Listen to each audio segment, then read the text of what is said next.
मसीह में मेरे प्यारे भाइयों बहनों, गॉड ब्लेस यू। परमेश्वर आप सबों को आशीष दे। दानियल अध्याय 5 कुल आयत 31। दीवार पर लिखा गया लेख। बेलशस्सर नामक राजा ने अपने 1000 प्रधानों के लिए बड़ा भोज किया और उन 1000 लोगों के सामने दाख मधु पिया।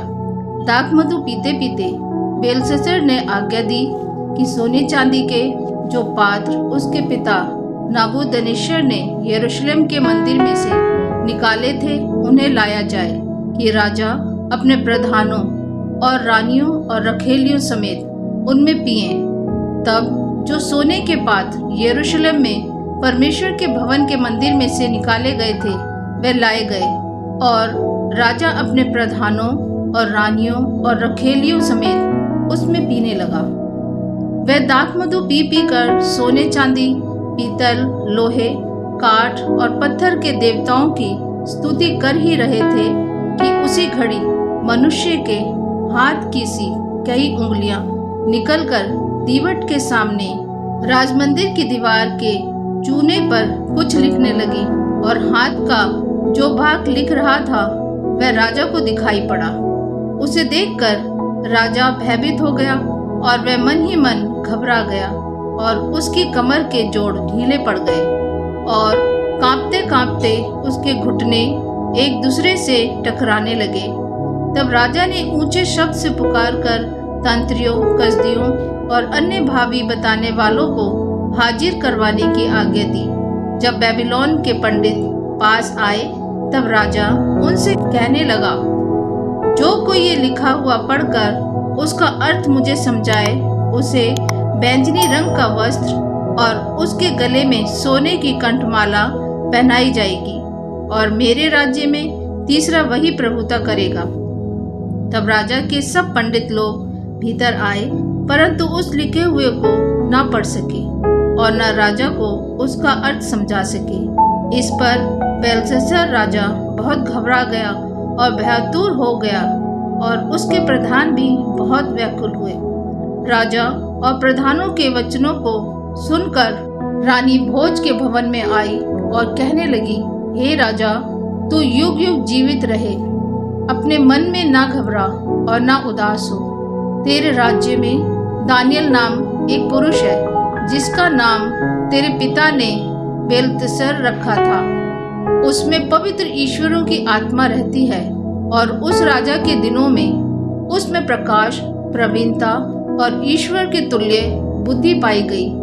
हे राजा, तेरा पिता जो राजा था उसने उसको सब ज्योतिषियों, तंत्रियों, कसदियों और अन्य भावी बताने वालों का प्रधान ठहराया था, क्योंकि उसमें उत्तम आत्मा, ज्ञान और प्रवीणता और सपनों का फल बताने और पहेलियां खोलने और संदेह दूर करने की शक्ति पाई गई। इसलिए अब दानियल बुलाया जाए और वह इसका अर्थ बताएगा। लेख का अर्थ बताया जाना। तब दानियल राजा के सामने भीतर बुलाया गया।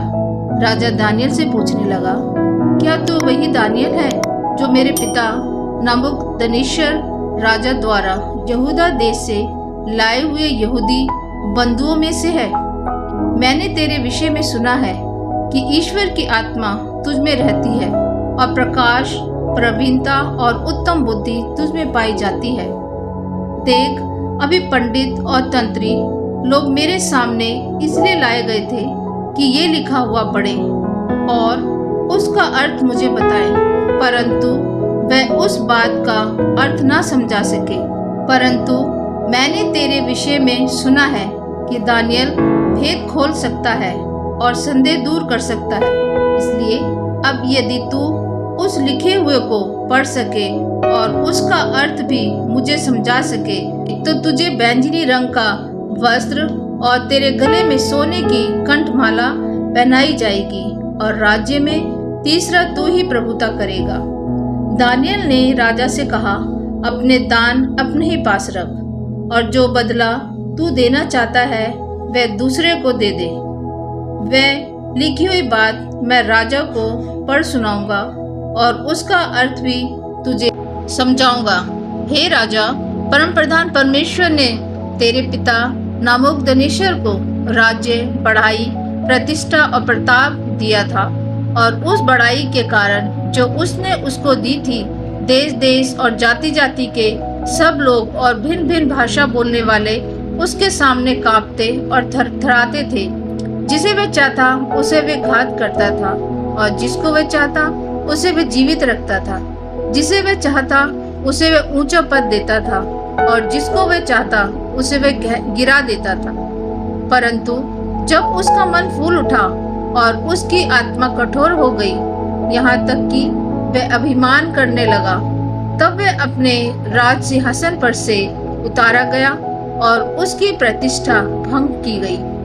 वह मनुष्य में से निकाला गया, और उसका मन पशुओं का सा और उसका निवास जंगली गधों के बीच हो गया। वह बैलों के समान घास चरता, और उसका शरीर आकाश की ओस से भीगा करता था, जब तक कि उसने जान न लिया कि परम प्रधान परमेश्वर मनुष्य के राज्य में प्रभुता करता है, और जिसे चाहता है उसी को उस पर अधिकारी ठहराता है। तो भी हे बेलशस्सर, तू जो उसका पुत्र है और ये सब कुछ जानता था, तो भी तेरा मन नम्र न हुआ, वरन तूने स्वर्ग के प्रभु के विरुद्ध सिर उठाकर उसके भवन के पात्र मंगवाकर अपने सामने रखवा लिए, और अपने प्रधानों और रानियों और रखेलियों समेत तूने उनमें दाखमधु पिया, और चांदी, सोने, पीतल, लोहे, काठ और पत्थर के देवता जो न देखते न सुनते न कुछ जानते हैं, उनकी तू स्तुति, परंतु परमेश्वर के हाथ में तेरा प्राण है, और जिसके वश में तेरा सब चलना फिरना है, उसका सम्मान तूने नहीं किया। तब ही ये हाथ का एक भाग उसी की ओर से प्रकट किया गया है, और वह शब्द लिखे गए हैं। जो शब्द लिखे गए वे ये हैं, मने मने, तकेल और उपसीन। इस लेख का अर्थ यह है, मने अर्थात परमेश्वर ने तेरे राज्य के दिन गिनकर उसका अंत कर दिया है। तकेल अर्थात तू मानो तराजू में तौला गया और हल्का पाया गया है। फरेस अर्थात तेरा राज्य बांटकर मादियों और फारसियों को दिया गया है। तब बेलशस्सर ने आज्ञा दी, और दानियेल को बैंजनी रंग का वस्त्र और उसके गले में सोने की कंठमाला पहनाई गई, और ढिंढोरियों ने उसके विषय में पुकारा कि राज्य में तीसरा दानियेल ही प्रभुता करेगा। उसी रात कसदियों का राजा बेलशस्सर मार डाला गया, और दारामादी जो कोई 62 वर्ष का था राजगद्दी पर विराजमान हुआ। आमीन।